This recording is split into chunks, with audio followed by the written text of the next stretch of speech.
Welcome from the Deer and Deer Hunting headquarters for another episode of Deer Talk Now. I'm Dan Schmidt along with Brad Rucks.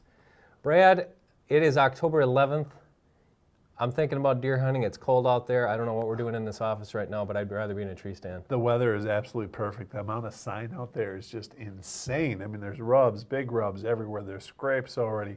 We were out there youth hunting this weekend, saw tons and tons of bucks. I mean, the deer definitely on their feet. They're trying to push the does. The does have no tolerance of them. They just try to run the other end of the food plot. If you're out there, if you see more than one buck, more than likely they're going to be sparring. I mean, we saw tons of sparring. Unfortunately for me and my little guy that's 12, and hopefully he never watches this, ended up missing a couple of them. So he missed a really good 6-point and 9-point, and we probably didn't shoot at the biggest one because he's waiting for a better shot. Oh, hey, you guys got some action. I had my daughter out there. Taylor's 10. And it was her first time hunting. It was fun, but as I told you, she was more interested in the snacks and the cherry Pepsi and sleeping on Dad's shoulder, but that was a lot of fun. You know, I was bow hunting last week, and one thing that you mentioned that I thought about was I had 2 young bucks sparring in front of me, and that gets you excited because you know things are starting a little bit. Yeah, absolutely.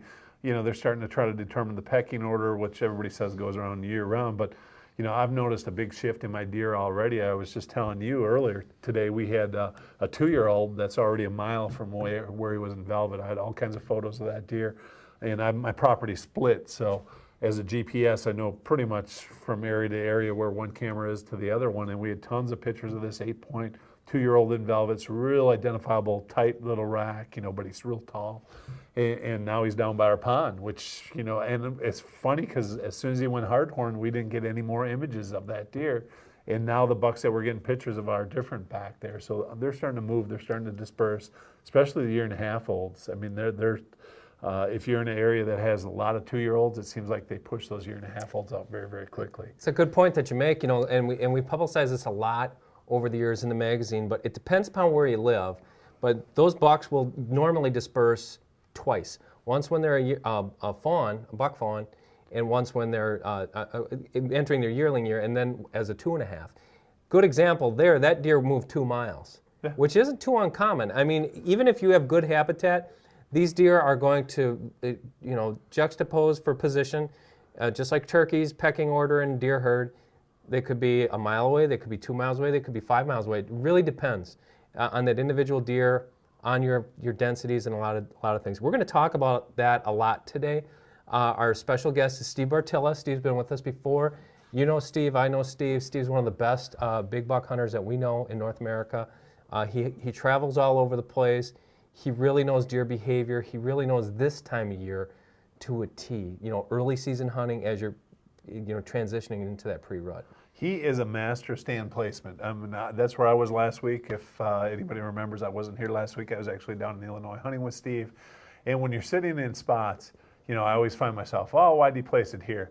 And some of them are obvious, you know, that anybody would do. But then there's the spot that I hunted on the last night and froze my butt off when that cold front came in, by the way. I mean, at first look, you know, you think about, well, 9 out of 10 guys would probably hang their tree stand down on the other end. Most of the deer enter over there. Why wasn't the stand over there? Because it's off a hill. You're going to hit swirling winds. You know, have a big thicket behind you that definitely deer could be bedded in there. It'd blow that whole area out. You know, it'd be a high impact hunt if you sat on the other end. Where we were, I mean, at the end, 2 mature bucks came out. One was a stud. I mean, he's, I guess 160 is where I'd put him at. What a deer. Easily, yeah. And he was eating out in the food plot, and we waited till it got pitch black, shot down the tree as quiet as possible. It ended up, the tree was hung like right off a ditch bank, went down the ditch and made our way out without any kind of impact. The last time I glanced down through my glasses, that deer was still out in the food plot on the other end, and we were already down on the ground and ready to slip down in that creek Perfect. bed. So in getting in, we came in from a different access point. He just sets that stuff up so well. Now, all that said, I was there to try to shoot a pocket full of does, and I came home with a pocket full of doe tags. And we're going to let Steve tell his story, but he did not come home with a pocket full of doe tags. He burned some of those doe tags. I'm not going to let any more out of the bag than that. Let's talk about what we got going on today. We have, first of all, a lot of questions. Thanks, everybody, for submitting questions. And a special shout-out to somebody we both know through the magazine, through the website, Ryan Bauer, Minnesota. Ryan's getting married this Saturday. Oh, congratulations. And he sent us a question. This is his last Deer Talk Now question as a bachelor, so he's going to get top honors. All right. Way to go, Ryan. Congratulations. Smart move having it in the middle of October because you can always have those anniversaries and not worry about missing out too much hunting. Okay, shopdeerhunting.com today. Lots of great sales. We have more Smokies in stock. We begged Smokey, pleaded with him. They bottled up some more. We have it on the site. You can get it right now. Right now is the time to be thinking about making mock scrapes. This is the pre-orbital lure. You can't get it anywhere else. If you mention Deer Talk, whether you're entering it in the promo code on the website or you're calling the toll-free number there on your screen, you're going to get 10% off of Smokey's pre-orbital lure. Also, a coup here, and I know, Brad, you worked on this too. We have Smokey's interdigital buck lure just in the store. Don't even have a bottle. Just came in the store today. This is a really special lure too. This is bottled from an individual mature buck. Each bottle is from an individual buck. You only use 6 or 10 drops of this stuff. You don't need a lot. You drop it right into the scrape. And I have not used this yet. From the reports I've been hearing from the hunters out there, it's absolutely fantastic. When a buck hits that, he goes wild because he thinks there's another mature buck working that area. This time of year is absolutely perfect, at least up here in the Midwest, which I haven't been out of the Midwest hunting, but there are scrapes and rubs every place. So it is time, if you want to get your trail cameras out there, it's time to grab a bottle of Smokies, head out to the woods and get ready. And you can actually get both bottles. There's a special going on there. Lots of other things to talk about. Can cookers, we have more of these in stock. These are the special Deer and Deer Hunting branded can cookers. See if I get that turned right. You can see the logo on there. We have these made up specially for DDH can cookers. You open this thing up, you put your meat, your vegetables in there. It's got a nice seal on there, gasket seal. You close that thing up, and any heat source, could be a stove, could be a grill, you could be doing this outside. You're going to cook an entire meal for your entire camp in less than an hour. Very cool, very nice thing to have at deer camp. We have those. We have the Bark River knives. The Bark River knives are handmade knives in Upper Michigan. This is going to be something you're going to pass down to your kids and their kids. It's a handmade knife. This isn't cheap production made quality. This is the real deal. If you have never used a handmade knife, you got to check these things out. It's a screaming deal. You can get them all sorts of colors, orange, blue, whatever you want, customized. We have those. You can get the discount on those as well. And also, if you buy $50 worth, which you would do if you bought a can cooker, we're going to send you a free copy of DDH TV. This is season 7. There's 11 episodes on there. You're going to watch this all fall. It's one of I think it was our best season ever. It was one of the best, for sure. Yeah. We're working on season 8 now, but this is season 7. You're going to get a free copy of that DVD with a $50 purchase today. Also, last product, and one of the most exciting products, we not only have the Fawn Mama calls, we have the Real Mama calls in the store right now. These are the Woodswise calls. It's the newest thing. I've used this. I've killed a Pope and Young buck with this call. I really, really like them. It's not an aggressive call. It's more of a call to get deer to notice and come on over for a look. And this could be does, bucks, whatever. It's a great call.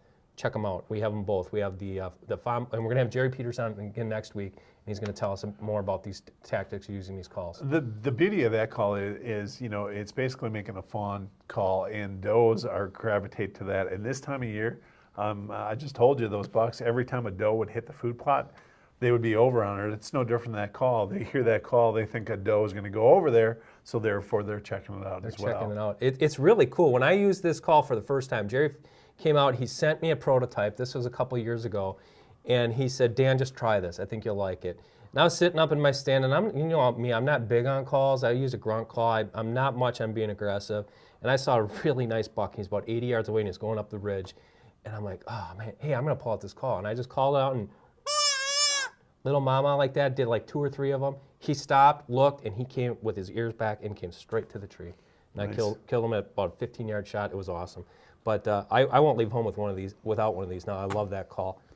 Enough of that. Tons of great stuff. Smokies. Can't wait to get. I got a new cutty back I'm going to put on my next mock scrape tomorrow, actually. So I can't wait to try that out. We have lots of questions. Steve's going to be calling us here pretty soon. I got one for you. But why don't you start off with one here, Brad? It is from Michael Wooten from West Virginia, and he says, at what point during the pre-rut do you start calling, and do you use a doe bleat or a grunt call? It's a good call, and I just about good question. I just about answered it there. I will call, and I'm different than a lot of guys. You read a lot of stories. There's guys that I would say are much more advanced callers than I am. But what I use is I use that call when I see deer. I never call blind, not during the pre-rut. And I will use that. I will use like a fawn bleat or a doe grunt, kind of that mama type call. And I'll just do it when I'm bow hunting and that deer is, I know he's way out of bow range, 60, well, more than that, 70, 80, 90 yards. And he's not, you know, he's kind of casual, and I'll call.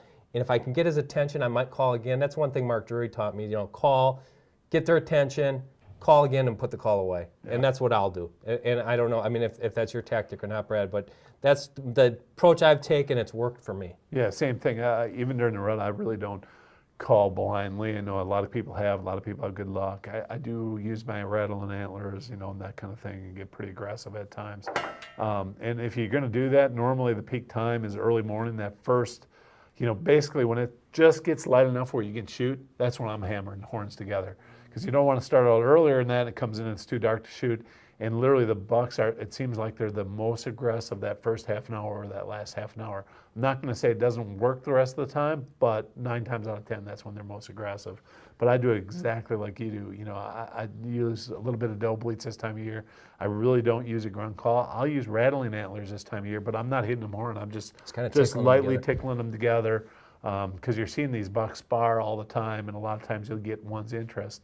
And it's not uncommon if you're in an area with high deer densities, you get 2 little bucks, fighting, sparring out there a little bit.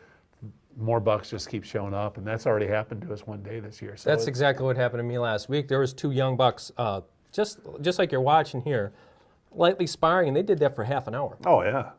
And it wasn't, and when you watch deer like that and you study deer behavior, it's a little tickle. They stop. They maybe eat a little bit. Come back and they'll face off, and they're sizing each other up. They're trying to determine their their order in the herd, and that's a good tactic. I don't do that on public land. I've hunted a lot of public land over the years. I very seldom use antlers on public land just because everybody does it. Those deer are already on high wire, alert. A call, different thing, especially when that deer is relaxed. I mean, if they're on alert, you kind of got to pick and choose your spots when you're hunting pressured deer like that. So it's something for me, anyways. It's always been like a learning curve. Take that deer's temperature, as they say. Take his temperature. See if you can get that deer to respond to you. And if they do, all you need to do is get a response, and they're going to know exactly. Brian and I were talking about this last week. They're going to know where you are, and they're going to come straight to that tree. If they know where that sound is kind of coming from, they know exactly where that sound's coming from. Yeah. There was another question we had last week. Guy said, you're hunting in tree stands. Can't they pinpoint that sound is up there? Absolutely they can if they're close enough. But if they're far enough away, they got great hearing, but it's not, their ears are listening for all sorts of things. And if you only get their attention, they're going to know the precise area, but they're not going to know you're 25 feet up in a tree. It always amazes me, you talk about blind calling and how many times you can be up and you're hanging a tree stand. You saw a lot of activity in the morning. You're going to drop down, pull that stand off, move it 50 yards over, and you're hanging the stand, you're banging it. You have all of the intentions of the world hunting that 4 days from now. And right when you sit down in the stand and, overlooking what you've just done, boom, there he comes right through. I'm sure it's because they think that there's a fight or something's going on. They're coming to check it out. It happens time and time again. Yeah. The other thing too, when I've gotten aggressive is there's good places to rattle, and we know that. Illinois is a good place to rattle. Texas seems like a good place to rattle. Any place that's got a good buck-to-doe ratio that's pretty even. Yeah. And mature deer. You got to have mature deer in there too. Yeah, you can call in some younger deer. Like you said, they're going to be curious. They're going to come to it. But what I found too is there is that window that gets to be, I don't want to say foolproof, but as you get into November, there's Steve right now, and we're going to talk to him about it. We'll try to finish that thought here in a second. This is Deer Talk Now. This has to be Steve on the line. It sure is, Dan. How you doing, man? Good, Steve. How are you? I'm good. Real good. Well, thanks for joining us this morning. I have Brad with us here. We got some just gorgeous photos of you from about 20 years ago on the screen right now, just so you know that. Uh-oh. And I've told everybody how you gar-holed me in the stands that I couldn't shoot any antlerless, and then the minute I left, went up in a tree and killed all kinds of them. Well, Brad, you know, you can lead a horse to water, but I couldn't make you drink. I tried. I have limitations, you know. I know. So what's the activity been like since we left with that cold front? Oh, it is. Well, actually, the activity wasn't bad while you were there. No, true. Now we're talking really, southern Illinois. Yeah, Brown County. Central Illinois. Yeah, West Central. Hey, heck, I was thinking about it after you guys left, and how many nights? Actually, you kind of did get gar-holed, because everybody else was seeing all sorts of stuff all the time. Steve, I mentioned this, and you got to tell this story because I thought it was great. But just to preface everyone, Steve manages helps manage a tract of several thousand acres down there in Illinois. And Steve, you had an incredible night 2 nights ago. Oh yeah, it was Sunday night. It was Sunday night. Yep. I'll tell you what, it was something I won't forget for a long time. Before I tell the story, all the deer, every single deer I shot was recovered, and every single deer will be utilized. Yeah. Now, the problem with the property down there is it went for 4 years without being hunted, for all intents and purposes. I mean, I think in a 4-year time period, there were 4 or 5 bucks taken off of it, not a single doe. And that might sound like a good thing to most people. You know, you don't hunt a property, oh, you stockpile deer, blah, blah, blah. I mean, oh, geez, the buck racks you're going to have. Actually, about the worst thing you can do to a property is not hunt it. You know, what ends up happening is deer populations explode, and there's some variables in this that make it even worse here. But anyway, the deer population exploded, and you know, you end up getting a bunch of 130-inch, 6.5, 7.5-year-old 8-points that dominate the place. So one of the biggest challenges I faced, which is a awesome challenge to have, don't get me wrong, on this property was getting the doe numbers down. So that there's a very legitimate need, and nothing was wasted. But no, I shot. Dan knows the story because I know how much he loves rolling does. I was texting him when I was up in the tree. I shot five does that night. It was pretty incredible. I was getting texts, and I was living vicariously through Steve's phone there. But it starts out, you send Dan one text, 1 doe down, good job. You know, 2 does down, wow, great, keep it going. 3 does down. Wow! And by the time I got to 4, I can't even repeat the text because he was swearing like a drunken sailor. But I'll tell you, the one thing you guys realize this, and hopefully most people listening do, I very rarely do infomercials. Those Rage 2.3 extremes, wow, they're not even fair. Yeah. They're insane. I have to second that because we talked about it last week on the show. I mean, how far you made perfect shots on 4 of those. And no, so the first 3 were actually my toughest shots, and they were textbook. I would have killed them with the field point. But then the 4th one, I literally rushed the shot. You know, it's like I was just so excited that I was gonna shoot the 4th that for some reason, and it was so easy. I mean, there it was, 30 yards broadside. It was actually sniffing a branch I stuck in the ground at 30 yards that morning. just so I wouldn't have to think. It was sniffing it perfectly broadside. I rushed it. I gut shot her. Pure 100% gut shot. I heard that thing topple over in approximately 10 minutes. Wow. All it did was take a slow walk away. I, saw it enter the woods, and I said right about 10 minutes, maybe even a minute or two sooner, I heard it fall and do the kick. Now, that impressed me. And then the next one when I was shooting, it spun a little bit. There was a squeak in the tree stand, my own fault, obviously. I put up the stand, but a squeak in the stand, it spun a little bit when I shot. I ended up going straight through the liver, out the guts. I have never seen, obviously you liver shoot a deer. You're going to end up having a good blood trail. Yeah. I have never in my life seen an arrow so soaked in blood. And that thing actually died in less than 75 yards running. Wow. That's a testament to a good product, is what it is. At that point, I was just, I couldn't believe it. And I'd shot a doe earlier, but she was textbook. So I've killed six of them with those 2.3s so far. But those last two, they sold me. I've never seen and I can stick my entire hand in the hole. Yeah. Yeah, that's what we were talking about. It's a great product. Way to go, Stephen. And to emphasize what you're doing here, no, everybody can't do that. We'll live vicariously through you. This is deer management, textbook style, and also, you brought up some good points. You brought up the point about a lot of people, and you actually we actually had an article on this. You cannot stockpile bucks, and you can't, because you can't stockpile game animals anywhere like that, because deer in their nature disperse. Bucks will get into that pecking order, so to speak, and you might have some rack bucks that most guys would be happy with, but not if you're trying to do this intensively. Take over the herd.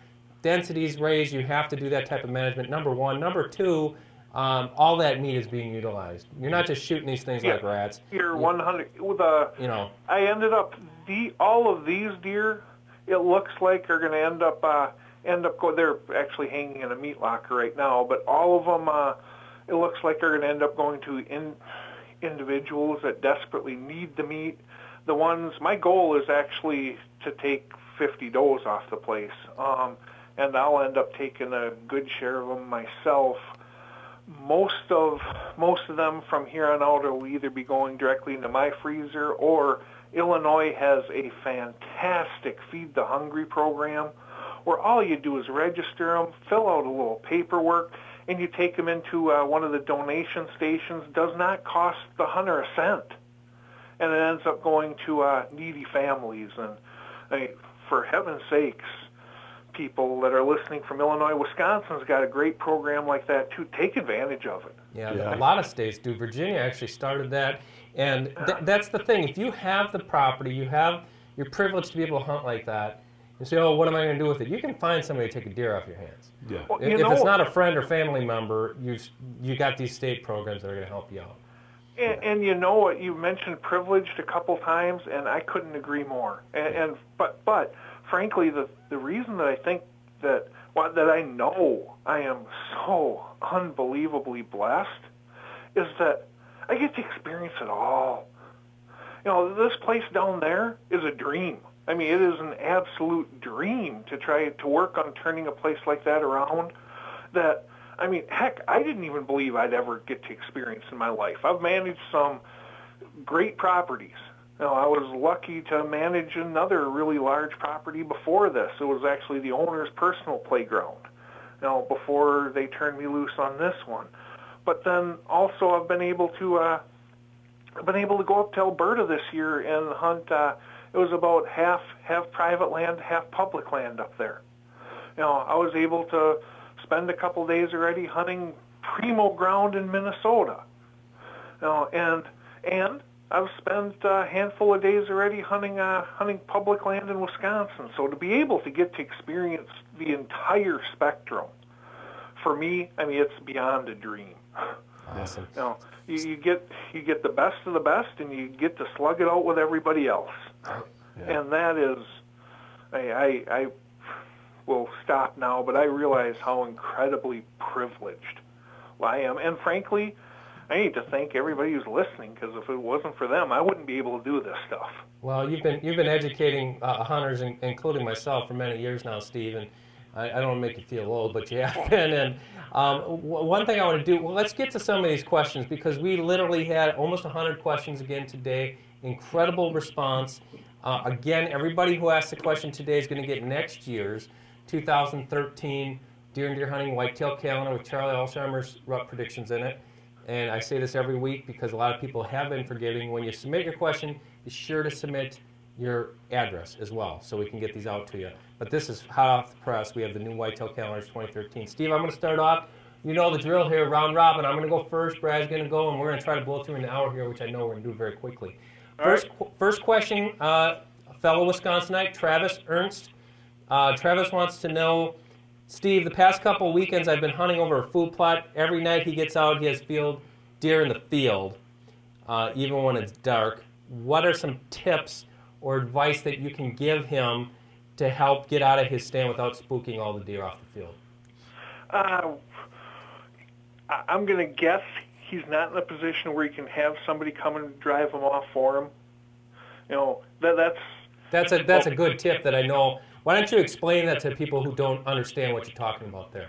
Well, if you can have somebody, if you can buddy up, or a wife or a girlfriend or a mom or a dad who's actually willing to drive out there to pick you up. I mean, they don't even have to pick you up. Just drive out to blow the field off.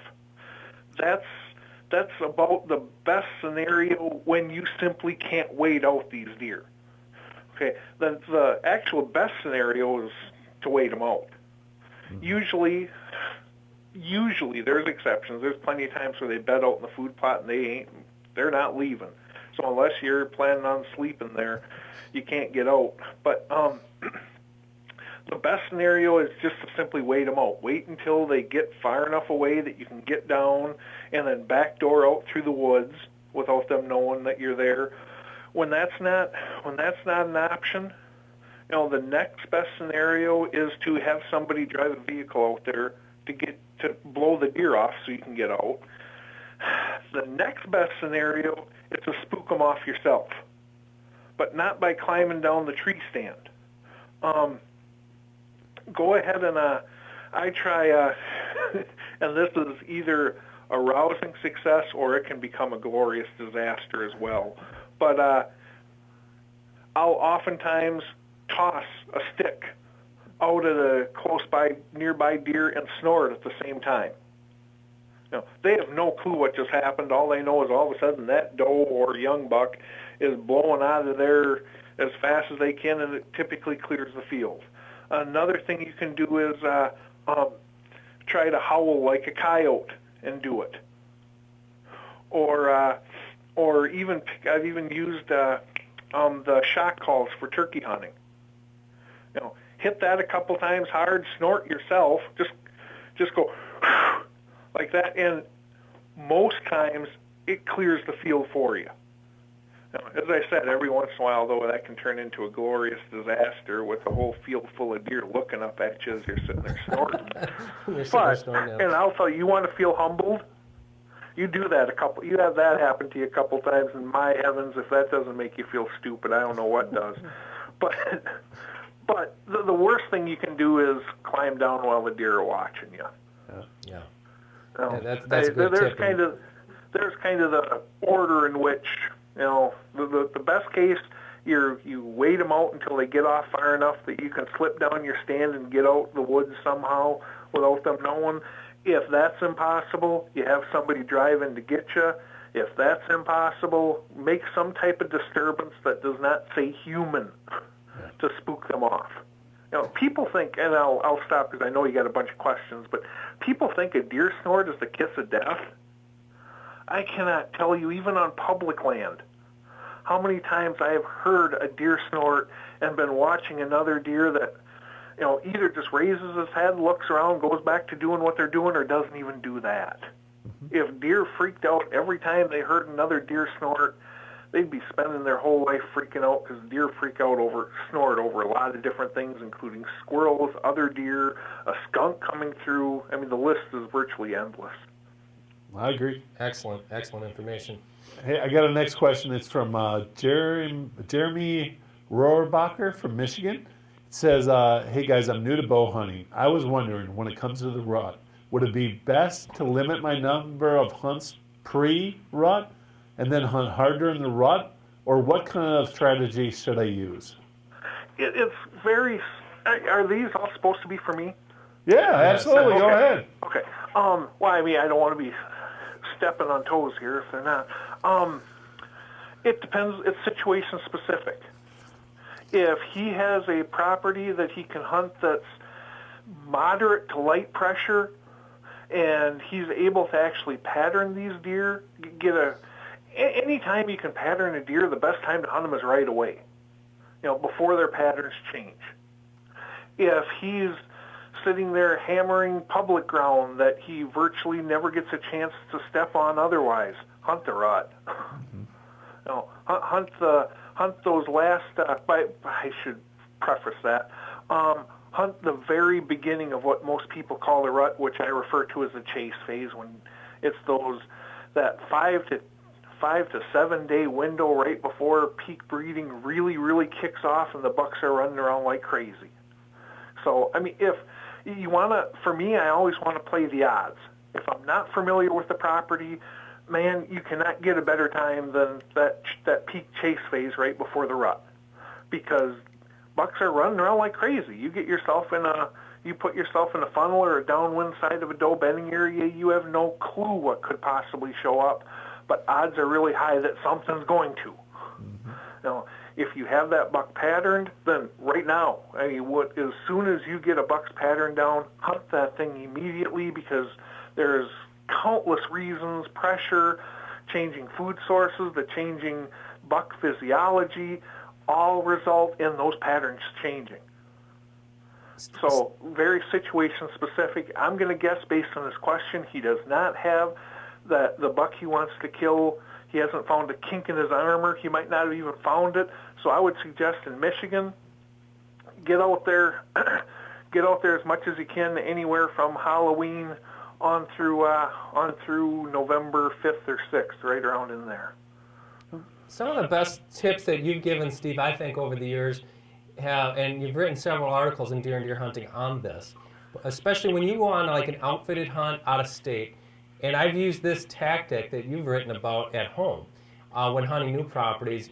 You actually take, like, let's say you're hunting in Alberta or somewhere else, and you'll take that first day or two just to sit and observe and glass if you're hunting a field or an open area, even food plots, and then, like you say, for patterning to go in and hunt those deer right away, you kind of have a pretty good idea how to get in there commando, hang a stand, and hunt that deer. Can you touch on that a little bit? Yeah, first off, I should say that I'm really lucky in that I can do things that most people can't. I mean, most people go on a outfitted hunt. They're going to the stand that the outfitter tells them to. And frankly, if you want to kill a deer, that's exactly what you do, because if that outfitter does not know what's going on here, nobody does. The ultimate in arrogance, in my opinion, is to believe you know more than the outfitter. I was really lucky that when I got started in this, I made the decision that I'm going to either do this the way I want to, or I'll stick to the really good day job I had. And what I really enjoy doing more than anything is playing the game, figuring out where can I set up so that I can intercept this mature whitetail or 5 does or a single doe in legal shooting light. So I would strongly suggest, if you're on an outfitted hunt, do not ask your outfitter to do this. He better know where to put you. He better know how to get you in and get you out of there perfectly safely. But yes, without a doubt, especially outside of the rut, if you're talking either end of the rut itself, but even during the rut, when it comes to, you don't want to be kicking off all these does and stuff, watch the deer. They'll tell you how to set up to kill them. They'll tell you how you can get into that stand, how you can get out. And the best way to do that is simply to cut your odors just like you were hunting, set up at a distance with a spotting scope and watch them. Now, I don't know how else to put it except for the most overlooked, yet the most productive scouting strategy there is watch deer. They'll tell you what to do. Yeah, let the deer show you how to hunt them. That's a great, simple tactic that works. Let's get the next question. I promised Ryan was going to get a question. He's getting the second question right here. Ryan Bauer. He had 4 questions. You already answered 3 of them. But this one I know you know pretty well, Steve. Have you ever put in a water hole? And if you have, how did you go about doing it? Maybe just a quick start to finish on how to create a man-made water source for whitetails. The simplest, quickest, easiest way is to go down to Farm King, Fleet Farm, Farm and Fleet, whichever it is in your area, and pick yourself up a little plastic water trough. And go to a spot around the place that you already want to hunt that gets a little drainage, and bury the sucker to the lip. Just put in a stick so that any rodent that gets in there can climb out. Anybody can do something like that unless you're talking public ground. Public ground, I obviously can't tell you to do that because that might be illegal in some areas. But on private ground, anybody can do that. As far as if you want to put in a real long-term water hole, the problem with the advantage of doing what I just explained is virtually anybody can do it. And when you have rain that's going to collect water, and bingo, you have yourself a water source. The disadvantage is that, during dry periods, they tend to, because it doesn't have the depth, they tend to dry out much faster. Okay. If you really want to put in a water hole, bulldozer. It's going to depend on the type of soil you have. If you've got a thick, heavy clay soil, all you got to do is find a shaded spot that's going to collect a little bit of runoff.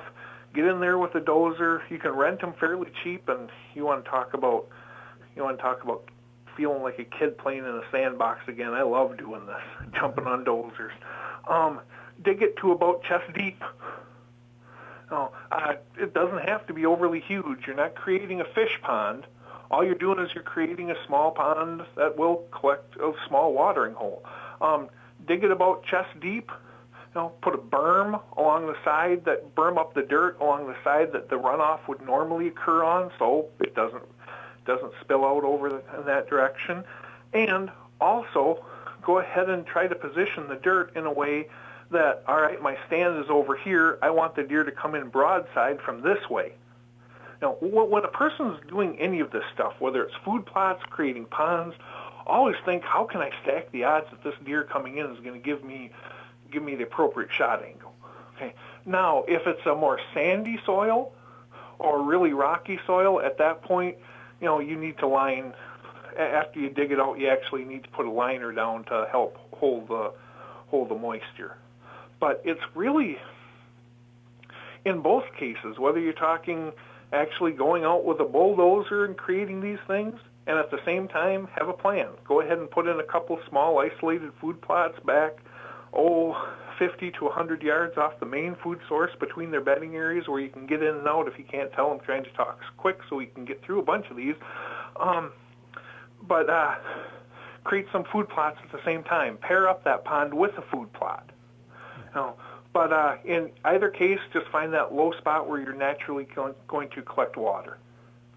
The one thing I think that you said that a lot of people don't really consider, Steve, and you're right on the money, is think how that deer is going to react and think where you're going to put your stand before you do the work.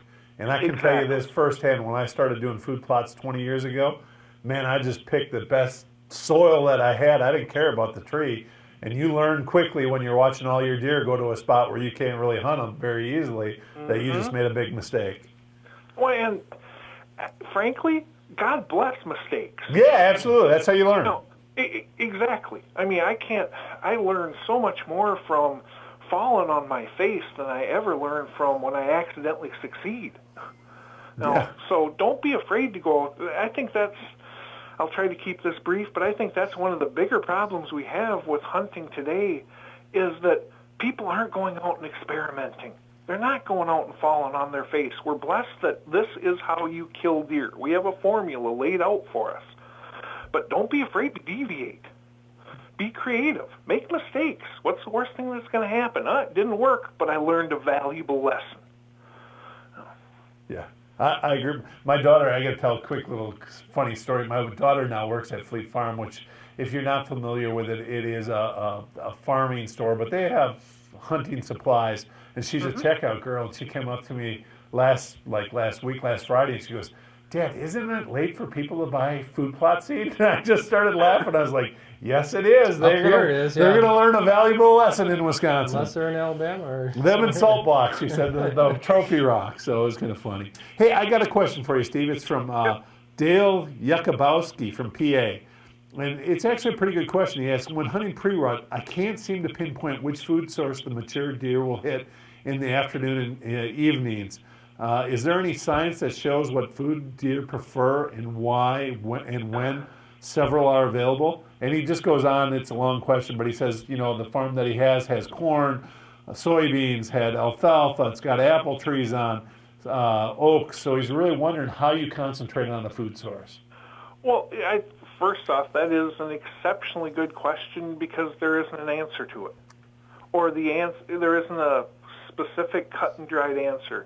In my experience, every food source out there, it has a peak desirability state. And that peak desirability state is based partially on the food source itself, like acorns. Acorns, if they're not on the ground and mature, well, you know what, if they're still up in the trees, they're not very desirable because the deer can't get to it. But that peak desirability state is also based on what else is available in the area. Now, so you look at an example I use so often, you look at soybeans. They actually have two peak desirability states, in my opinion.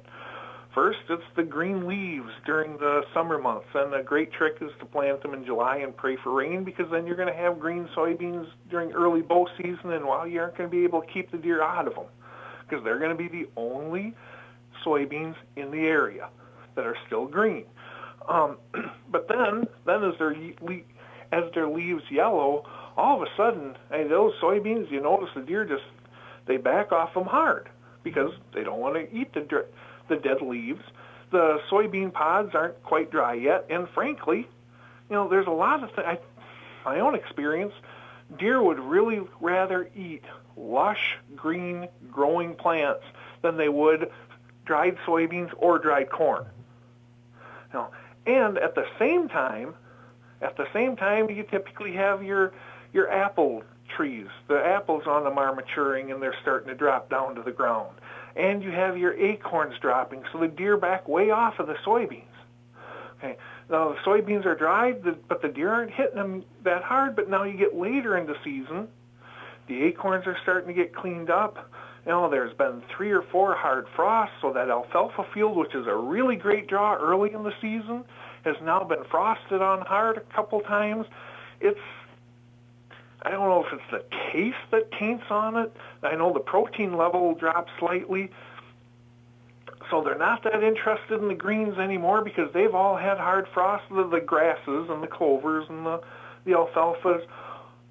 All of a sudden, those hard soybeans, they haven't changed, but because they don't have all these other options, all of a sudden, man, look at the deer out in that soybean field.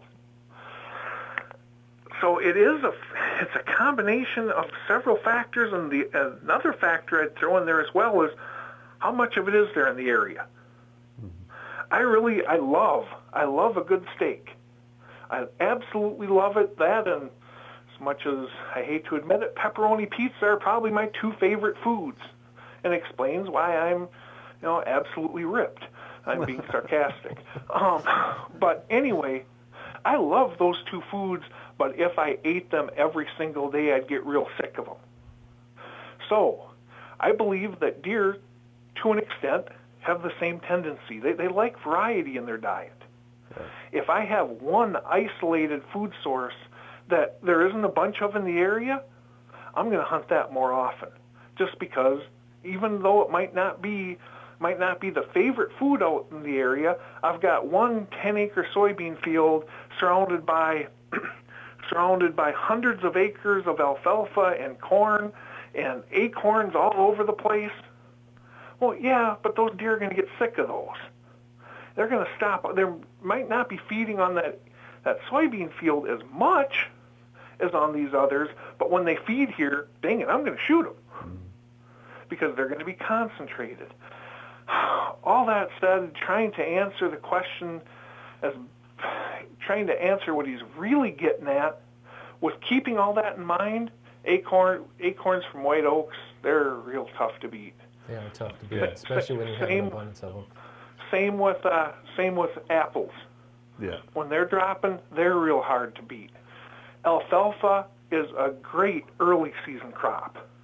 But once, as a matter of fact, I mean, as far as crops that can be planted, it's about the best early season crop there is. But once you get a couple frosts, you know, they tend to back off the alfalfa. Yeah. Clover's another good workhorse of a crop.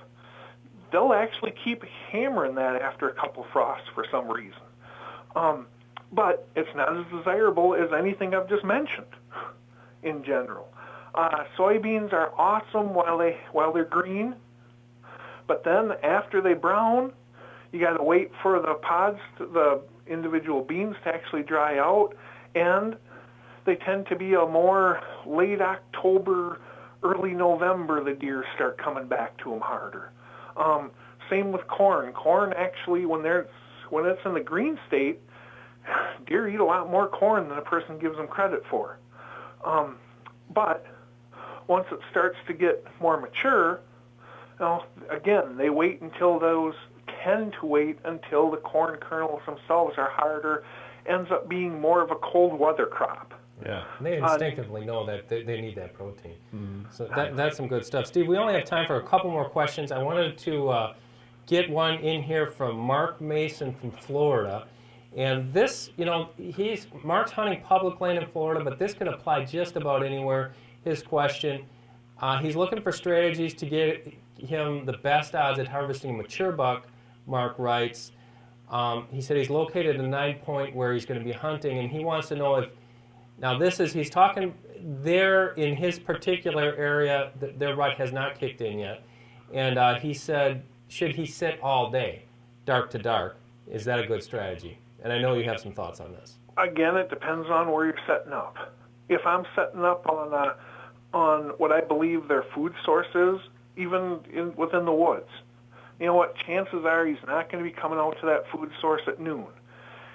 That's not in my experience. Everybody has different ways of hunting that works best for them. For me, on public land or any heavily hunted deer, but especially on just about every public ground I step foot on, what I strive to do is hunt where absolutely no one else is. Because that buck, to reach maturity on a heavily hunted piece of ground, trust me when I say he's found that spot. He's found that spot where no one else goes to. It might be because it's so nasty thick that you got to crawl in there on your hands and knees. It might be because you have to throw on hip waders or jump in a canoe to get there, or in some cases, and it's not going to be the case probably down in Florida, but you have to absolutely kill yourself to get up that ridge. Okay, that's where I want to set up, and in those positions, those places, these deer, it's like a sanctuary for them. They do feel much safer moving at 11 o'clock than they ever would in those areas that other people are hunting. It's in that situation, it is a great plan to hunt all day. Also, tend to time your hunts for when the other hunters are not out there. Midday mornings, for example, midweek mornings are a lot better time to be hunting that public land than it is Saturday afternoon. And lastly, let me throw out, the nastier the weather, the better. Now, I have no doubt in my mind that whitetails can be trained just like your dog at home, and we have trained them that when the mature ones I'm talking now, that, you know what, when it's nasty, nasty weather, we're not out here. And sure, those deer down in that place that I manage down in Illinois, in nasty weather, they're not moving because they don't have to. But that heavily hunted buck, he's learned that nasty weather, oh heck, I'm going to get up on my feet and I'm going to move because I got this place to myself. Hope that helps a little Perfect. bit. That's a same advice I would have given you. We've got one more question and then we got to go. But Brad, hey, this one's kind of interesting because it's from, it just says Deborah. It doesn't give me the last name, but she asked, this unusually cold weather, must be up here in the Midwest, really has thrown a wrench in the thing. It seems like the bucks are out, even mature bucks chasing does, neck swollen. There's a lot more sign. Why do you think it's the way it is? Can you explain? That is a tremendously good question. I've noticed the exact same thing. Everything, I'd say about 20% of the bucks, and I would back up a second here. I also think part of it is the unbelievably mild winter we had as well. But I would say 20% of the bucks, even their velvet shedding was bumped up a couple weeks. I'm seeing scrapes like I've never seen before in September. I know we're in October now, but in September, I mean, you always see a handful of scrapes in September. They're typically done by your more mature bucks. Heck, I'm watching immature bucks, yearlings, out there making scrapes in September this year. I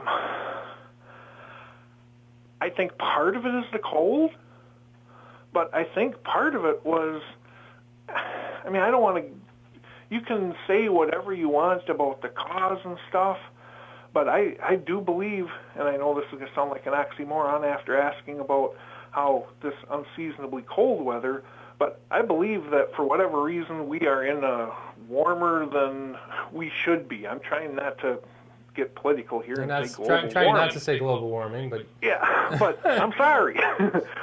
If you don't buy global warming, you aren't paying any attention. You know, I mean, you can argue the cause, but our environment is changing. The climate's changing. It is, and it's throwing things into a tither. I've got pictures of well, Brad actually saw a bunch of pictures of the buck. This 10-point with a split G2 actually dogging a doe in August. I mean, this isn't an immature bucks I never pay attention to because they're stupid. They don't know what they're doing. This is at least a 4.5-year-old buck, and he's got his nose out, nose stuck up, neck stuck straight out, and I got 6 pictures of him chasing a doe around in a circle. Now, I don't have a good answer. I think, as I said, part of it was because of the extremely mild winter, went ahead and accelerated everything this year. And the other part is cold weather. It's as long as it's not too brutally extreme, cold weather is a massive incentive to get these bucks up and doing stuff. Yeah. all right. I mean, I can tell you this from youth deer season because I've been doing it for the last 5 years. Every single weekend it's been like 80 degrees and the deer movement has been, nil. We've struggled just to show the kids bucks. And this year it was cool. There are deer everywhere. We saw 14 different bucks. So there you go. I mean, just the weather. Yeah. Well, Steve, we run out of time today, but I want to thank you again. It's always a pleasure having you on, especially to get your insights. I learn something every time. I know Brad does too, and I hope all the Deer Talk Now listeners did too. But thanks again, Steve, for joining us today. As I said, not to sound too overly cheesy, but I want to say thanks to your listeners. I have never forgotten that I am exceptionally lucky, and if it wasn't for them, I wouldn't be able to do this. So anytime you want, you got me. All right. Thanks, Thank Steve. you a lot. Good luck out there. You guys take care. Yep. All right. Bye. Brad, that's awesome. The one thing that gets me excited with Steve is not only talking about deer hunting, but you see those pictures. Oh. He has killed some incredible bucks over the years. Yeah, absolutely. I mean, he knows what he's doing, and what's fun when you get to hunt with him. It's unfortunately not everybody gets to, but you're going to get to, and I've been there. He really does. It's like when you look at the stand, if you don't know why it's there, ask him. I mean, he'll tell you. Why do you think it's there? You might get that question back, but you're always learning something. Always and that's learning. what the beauty of and it. you know what's important about that is it doesn't have to be Brad Rucks or Steve Bartella or even Charlie Alsheimer. What I always tell guys, because this is how I learned, there's always somebody in your camp. It's an uncle, it's a friend, it's a brother, somebody who seems to be more successful than everybody else, who seems to have more experience than everybody else. I always say just absorb it all, because those are the people that you learn from. Yeah. In our case, you get to hunt with Steve, you learn, and why does he have his stand there? Yeah. And that's like when I grew up hunting, there was one of my cousins, he was always killing big deer. And instead of just being jealous of him, went out there and say he always hung his stand a little bit higher than everybody else's. He was always a little bit farther back in the woods than everybody else. And those are the types of guys you learn stuff from. And Steve, I would just, he's obviously at the top of that list. Somebody like that you can learn from. Hey, one time I remember sitting in the stand and I was thinking, God, if this was mine, I would actually even put a little food plot over here. And then afterwards I'm asking, I was like, well, did you ever think about doing that? Yeah, I tried. It didn't grow because it was so dry a year ago. So, I mean, even where I thought I had something over him, yeah, he had already tried it. Already figured it out, yeah. All right. Well, that's it for today. I want to make sure everybody knows that we still have the sale at Shop Deer. Be sure to go on there today. Smokies, get yourself a bottle of Smokies. We have more in stock, so you can get out there and make a mock scrape right now. This is the pre-orbital lure that's up there. You can order it right there on shopdeerhunting.com, or you can call the toll-free number if you don't want to give your credit card information online. You get 10% off your order today. We also have brand new in the store, the interdigital buck lure. This is real interdigital lure from one specific mature buck. It's bottled fresh, straight to your door.